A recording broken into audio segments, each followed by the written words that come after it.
The Festival. Efficiunt daemones, ut quae non sunt, sic tamen quasi sint, conspicienda hominibus exhibiant. Lactantius. I was far from home, and the spell of the eastern sea was upon me. In the twilight I heard it pounding on the rocks, and I knew it lay just over the hill where the twisting willows writhed against the clearing sky and the first stars of evening.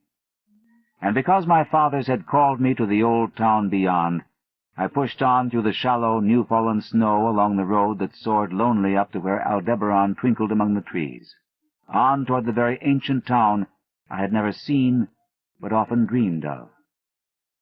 It was the Yuletide, that men call Christmas, though they know in their hearts it is older than Bethlehem and Babylon, older than Memphis and mankind. It was the Yuletide, and I had come at last to the ancient sea town, where my people had dwelt and kept festival in the elder time when festival was forbidden, where also they had commanded their sons to keep festival once every century, that the memory of primal secrets might not be forgotten. Mine were an old people, and were old even when this land was settled 300 years before, and they were strange because they had come as dark, furtive folk from opiate southern gardens of orchids, and spoken another tongue before they learnt the tongue of the blue-eyed fishers. And now they were scattered, and shared only the rituals of mysteries that none living could understand. I was the only one who came back that night to the old fishing town as legend bade, for only the poor and the lonely remember.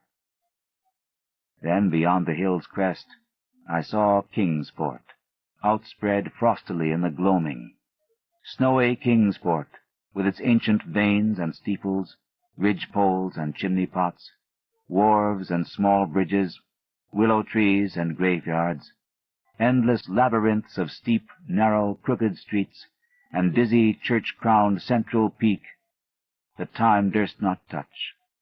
Ceaseless mazes of colonial houses piled and scattered at all angles and levels like a child's disordered blocks.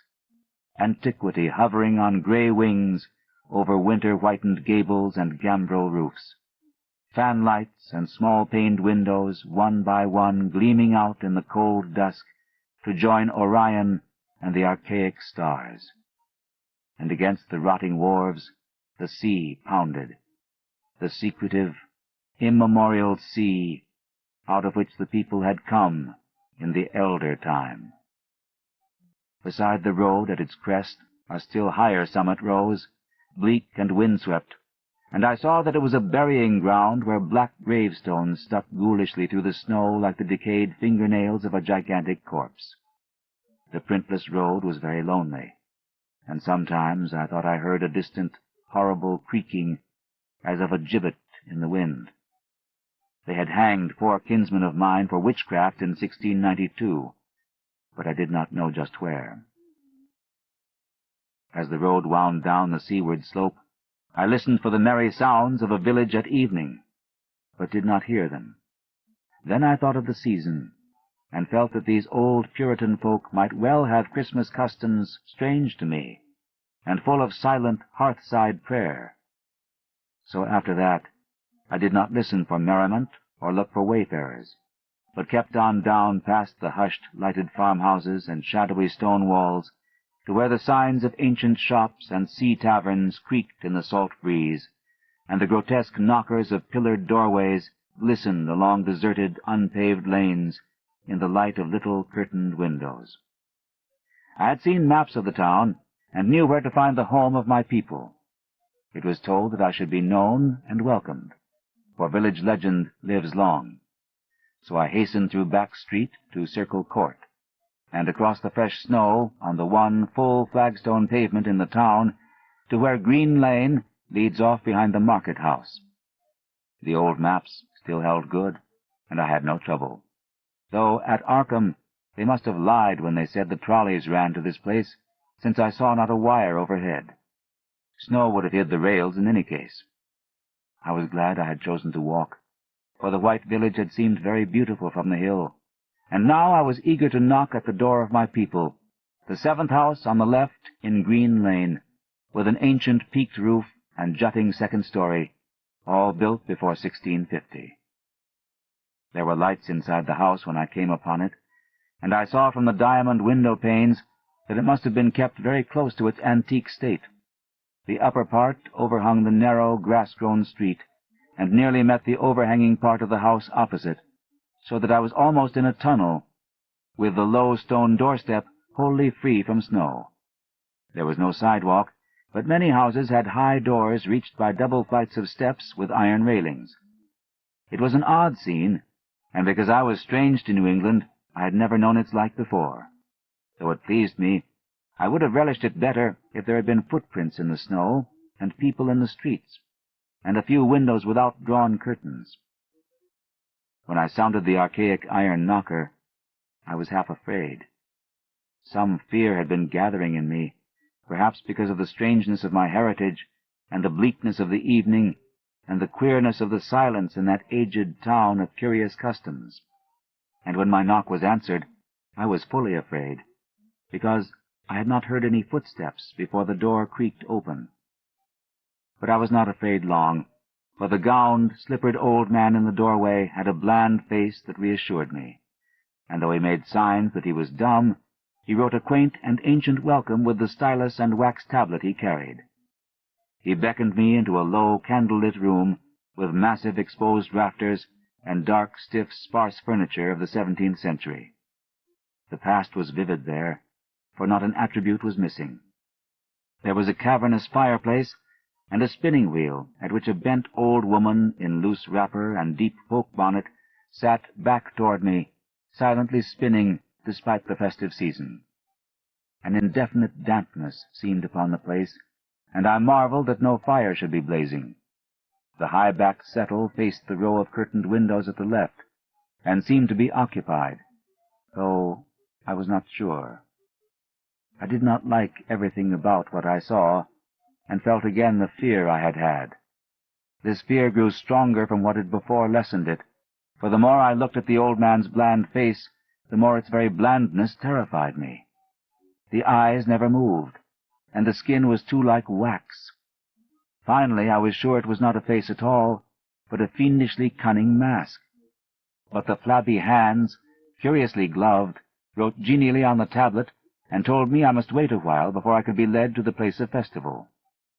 Pointing to a chair, table, and pile of books, the old man now left the room, and when I sat down to read, I saw that the books were hoary and mouldy, and that they included old Morister's wild Marvels of Science, the terrible Sadducismus Triumphatus of Joseph Glanville, published in 1681, the shocking Daimonolatreia of Remigius, printed in 1595 at Lyons, and worst of all, the unmentionable Necronomicon of the mad Arab Abdul al-Hazred, in Olaus Wormius' forbidden Latin translation, a book which I had never seen, but of which I had heard monstrous things whispered. No one spoke to me, but I could hear the creaking of signs in the wind outside, and the whir of the wheel as the bonneted old woman continued her silent spinning. I thought the room and the books and the people very morbid and disquieting, but because an old tradition of my father's had summoned me to strange feastings, I resolved to expect queer things. So I tried to read, and soon became tremblingly absorbed by something I found in that accursed Necronomicon, a thought and a legend too hideous for sanity or consciousness. But I disliked it when I fancied I heard the closing of one of the windows that the settle faced, as if it had been stealthily opened. It had seemed to follow a whirring that was not of the old woman's spinning-wheel.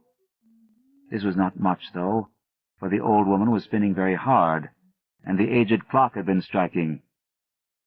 After that, I lost the feeling that there were persons on the settle, and was reading intently and shudderingly when the old man came back, booted and dressed in a loose antique costume, and sat down on that very bench, so that I could not see him. It was certainly nervous waiting, and the blasphemous book in my hands made it doubly so. When 11 struck, however, the old man stood up, glided to a massive carved chest in a corner, and got 2 hooded cloaks, one of which he donned, and the other of which he draped round the old woman, who was ceasing her monotonous spinning. Then they both started for the outer door, the woman lamely creeping, and the old man, after picking up the very book I had been reading, beckoning me as he drew his hood over that unmoving face, or mask. We went out into the moonless and tortuous network of that incredibly ancient town, went out as the lights in the curtained windows disappeared one by one, and the dog-star leered at the throng of cowled, cloaked figures that poured silently from every doorway and formed monstrous processions up this street and that, past the creaking signs and antediluvian gables, the thatched roofs and diamond-paned windows, threading precipitous lanes where decaying houses overlapped and crumbled together, gliding across open courts and churchyards where the bobbing lanthorns made eldritch drunken constellations. Amid these hushed throngs I followed my voiceless guides, jostled by elbows that seemed preternaturally soft, and pressed by chests and stomachs that seemed abnormally pulpy, but seeing never a face and hearing never a word. Up, up, up the eerie columns slithered, and I saw that all the travelers were converging as they flowed near a sort of focus of crazy alleys at the top of a high hill in the center of the town, where perched a great white church. I had seen it from the road's crest when I looked at Kingsport in the new dusk, and it had made me shiver, because Aldebaran had seemed to balance itself a moment on the ghostly spire. There was an open space around the church, partly a churchyard with spectral shafts, and partly a half-paved square swept nearly bare of snow by the wind, and lined with unwholesomely archaic houses having peaked roofs and overhanging gables. Death fires danced over the tombs, revealing gruesome vistas, though queerly failing to cast any shadows. Past the churchyard, where there were no houses, I could see over the hill's summit and watch the glimmer of stars on the harbor, though the town was invisible in the dark. Only once in a while a lanthorn bobbed horribly through serpentine alleys on its way to overtake the throng that was now slipping speechlessly into the church. I waited till the crowd had oozed into the black doorway, and till all the stragglers had followed. The old man was pulling at my sleeve, but I was determined to be the last. Then I finally went, the sinister man and the old spinning woman before me. Crossing the threshold into that swarming temple of unknown darkness, I turned once to look at the outside world as the churchyard phosphorescence cast a sickly glow on the hilltop pavement, and as I did so, I shuddered. For though the wind had not left much snow, a few patches did remain on the path near the door, and in that fleeting backward look, it seemed to my troubled eyes that they bore no mark of passing feet, not even mine. The church was scarce lighted by all the lanthorns that had entered it, for most of the throng had already vanished. They had streamed up the aisle between the high white pews to the trap-door of the vaults which yawned loathsomely open just before the pulpit, and were now squirming noiselessly in. I followed dumbly down the foot-worn steps and into the dank, suffocating crypt. The tale of that sinuous line of night marchers seemed very horrible, and as I saw them wriggling into a venerable tomb, they seemed more horrible still. Then I noticed that the tomb's floor had an aperture down which the throng was sliding, and in a moment we were all descending an ominous staircase of rough-hewn stone, a narrow spiral staircase, damp and peculiarly odorous, that wound endlessly down into the bowels of the hill, past monotonous walls of dripping stone blocks and crumbling mortar. It was a silent, shocking descent, and I observed after a horrible interval that the walls and steps were changing in nature, as if chiseled out of the solid rock. What mainly troubled me was that the myriad footfalls made no sound, and set up no echoes. After more eons of descent, I saw some side passages or burrows leading from unknown recesses of blackness to this shaft of nighted mystery. Soon they became excessively numerous, like impious catacombs of nameless menace, and their pungent odor of decay grew quite unbearable. I knew we must have passed down through the mountain and beneath the earth of Kingsport itself, and I shivered that a town should be so aged and maggoty with subterraneous evil. Then I saw the lurid shimmering of pale light, and heard the insidious lapping of sunless waters. Again I shivered, for I did not like the things that the night had brought, and wished bitterly that no forefather had summoned me to this primal rite.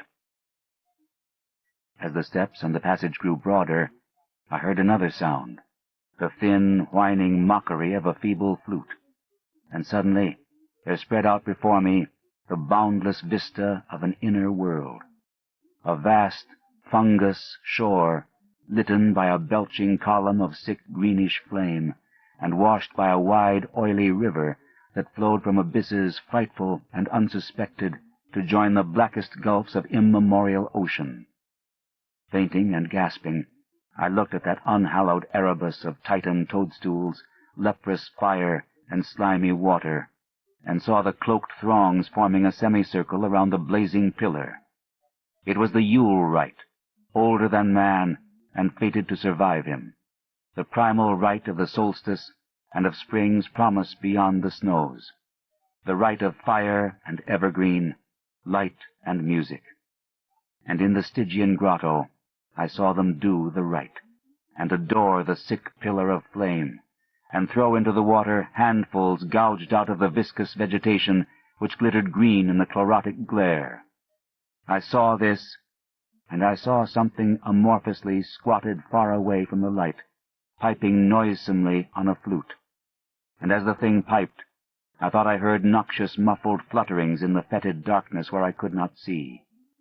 But what frightened me most was that flaming column, spouting volcanically from depths profound and inconceivable, casting no shadows as healthy flame should, and coating the nitrous stone above with a nasty, venomous verdigris.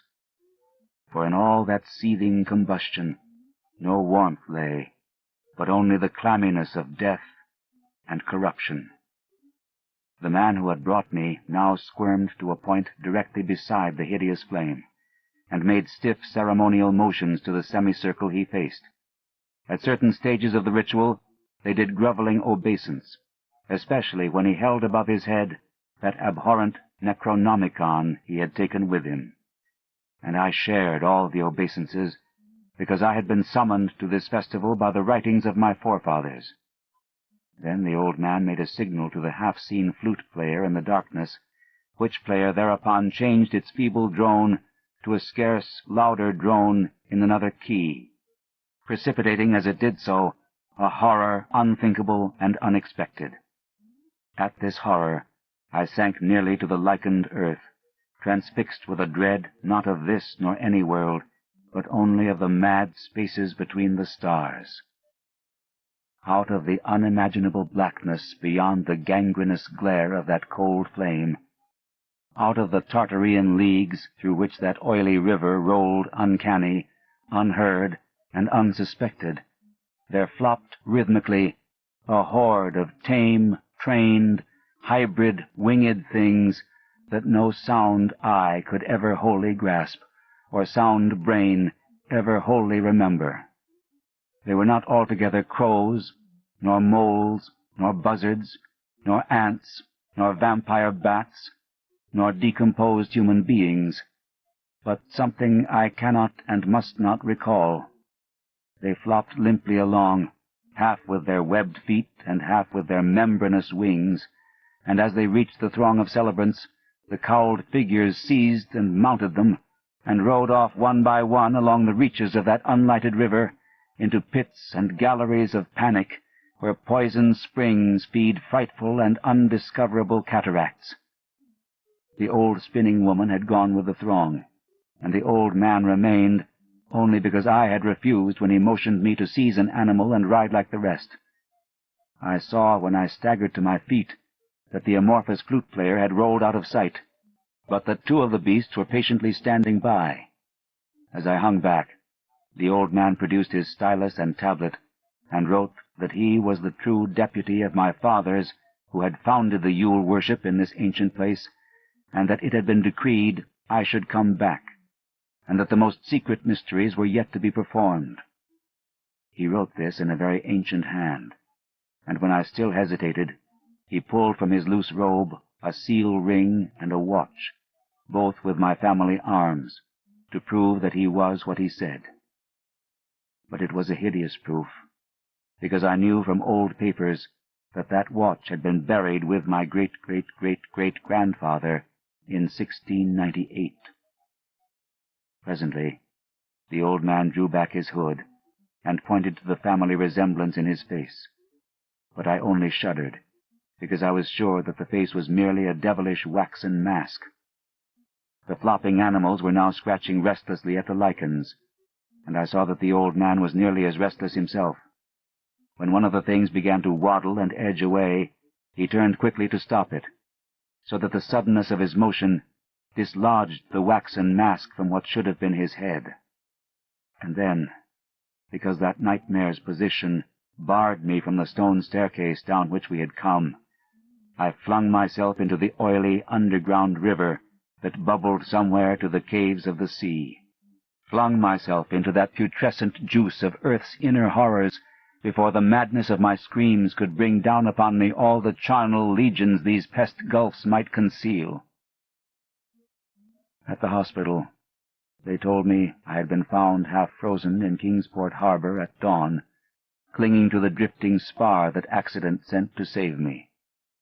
They told me I had taken the wrong fork of the hill road the night before and fallen over the cliffs at Orange Point, a thing they deduced from prints found in the snow.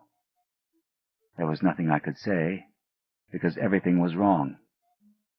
Everything was wrong, with the broad window showing a sea of roofs, in which only about 1 in 5 was ancient, and the sound of trolleys and motors in the streets below. They insisted that this was Kingsport, and I could not deny it. When I went delirious at hearing that the hospital stood near the old churchyard on Central Hill, they sent me to St. Mary's Hospital in Arkham, where I could have better care. I liked it there, for the doctors were broad-minded, and even lent me their influence in obtaining the carefully sheltered copy of Alhazred's objectionable Necronomicon from the library of Miskatonic University. They said something about a psychosis, and agreed I had better get any harassing obsessions off my mind. So I read again that hideous chapter, and shuddered doubly, because it was indeed not new to me. I had seen it before.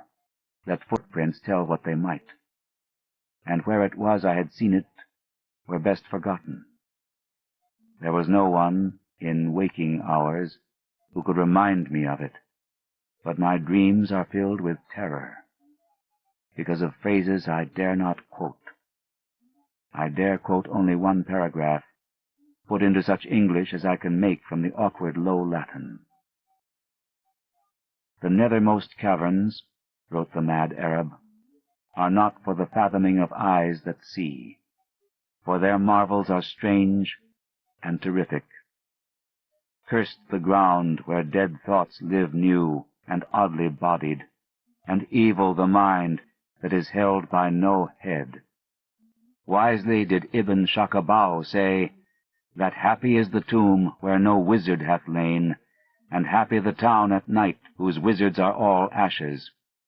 For it is of old rumor that the soul of the devil bought hastes not from his charnel clay, but fats and instructs the very worm that gnaws, till out of corruption horrid life springs, and the dull scavengers of earth wax crafty to vex it, and swell monstrous to plague it. Great holes secretly are digged where earth's pores ought to suffice, and things have learnt to walk that ought to crawl."